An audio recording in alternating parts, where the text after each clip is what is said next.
Assalamualaikum warahmatullahi wabarakatuh. Jumpa lagi dengan para calon mahasiswa Indonesia tahun 2022.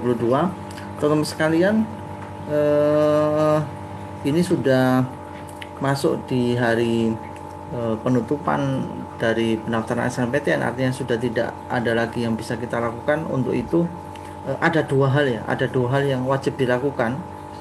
Saya akan mengupas apa hal-hal yang harus dilakukan, terutama saya menitik beratkan pada dua aspek atau dua hal yang wajib dilakukan setelah kita finalisasi SNMPTN. Jadi karena batas terakhir finalisasi SNMPTN sudah ditutup dan paling tidak kita harus melakukan dua hal ini supaya kita masih tetap punya peluang lolos di PTN yang kita impikan tahun 2022. Bagi teman-teman sekalian, apakah dua hal itu yang harus kita lakukan ya setelah finalisasi SBMPTN? Yang pertama adalah kita harus melakukan sebuah pendekatan permintaan kepada Yang Maha Kuasa dalam bentuk doa. Kenapa? Eh, sudah tidak ada lagi yang bisa kita lakukan, sehingga satu-satunya hal yang bisa berpeluang untuk kita berharap diterima di SNMPTN adalah pasrah kepada Allah Subhanahu wa taala, Tuhan Yang Maha Esa, dengan cara berdoa. Karena dengan doa permintaan akan dikabulkan. Setiap orang punya cara masing-masing dalam berdoa, dan setiap orang pasti punya ritual-ritual khusus ya bagaimana doanya itu bahasa kita mustajab atau dikabulkan.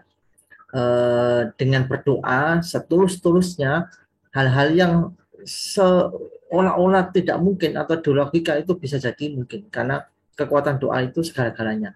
Seseorang yang sudah punya kedekatan yang luar biasa dengan Tuhannya, dengan Allah, pasti dia akan memiliki cara untuk berdoa, dan dengan doanya itu Allah mengabulkan permintaannya, sehingga mimpi-mimpi SNMPTN yang menurut logika manusia tidak mungkin, tapi dengan doa segalanya bisa jadi mungkin dan segalanya bisa jadi terjadi. Untuk itu jangan pernah meremehkan doa, jangan pernah meremehkan kekuasaan Yang Maha Kuasa melalui untayan doa. Untuk itu kita akan mengoptimalkan usaha terakhir, yaitu berdoa sampai nanti menjelang pengumuman tanggal 28 Maret.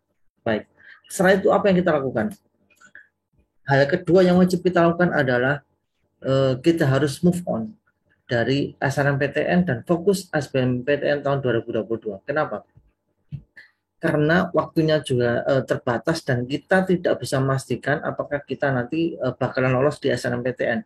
Sedangkan kita ada peluang bisa kuliah di PTN melalui jalur SBMPTN. Untuk itu kalau boleh saya saran, segera move on, segera buka buku untuk persiapan SBMPTN. Karena kalau kita baru persiapan SBMPTN ketika pengumuman SNMPTN tanggal 28, maka kita kehilangan waktu 1 bulan dan konsentrasi kita akan buyar ketika kita masih dalam kondisi sedih, kita masih dalam kondisi shock karena kita nggak lolos SNMPTN. Padahal mungkin kita punya peluang yang sangat besar dengan hitung-hitungan logika yang masuk, dengan berbagai macam pendekatan kita punya peluang yang tinggi, ternyata takdir belum memberikan kita kabar gembira, maka butuh waktu sekian minggu biasanya kita untuk menetralisir suasana hati yang masih sedih ketika kita tidak diterima di SNMPTN. Untuk itu, bagi saya, lupakan SNMPTN, mari kita fokus di SBMPTN tahun 2022. Kenapa?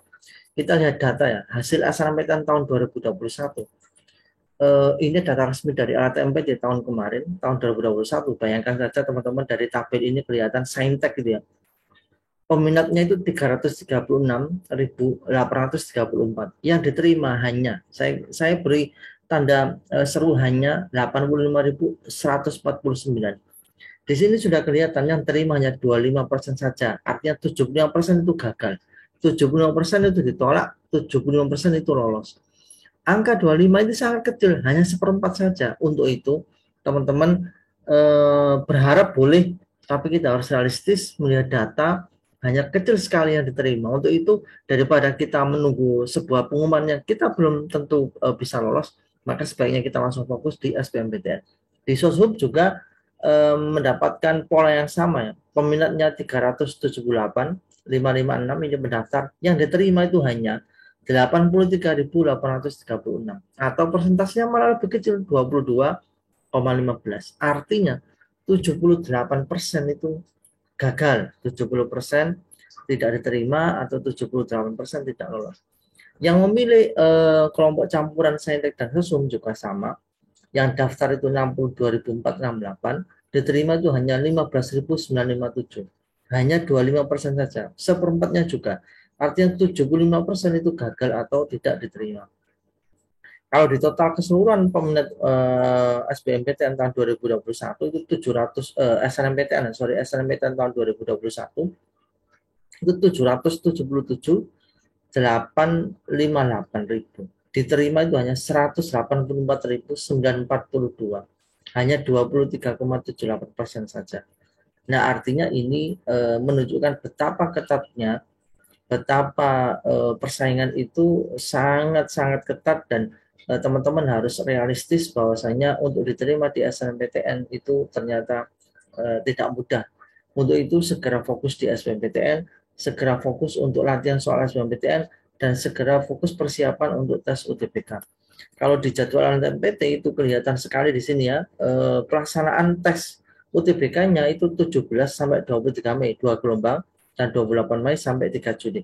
Artinya kalau dihitung dari sana itu masih cukup waktu untuk kita persiapan H-77.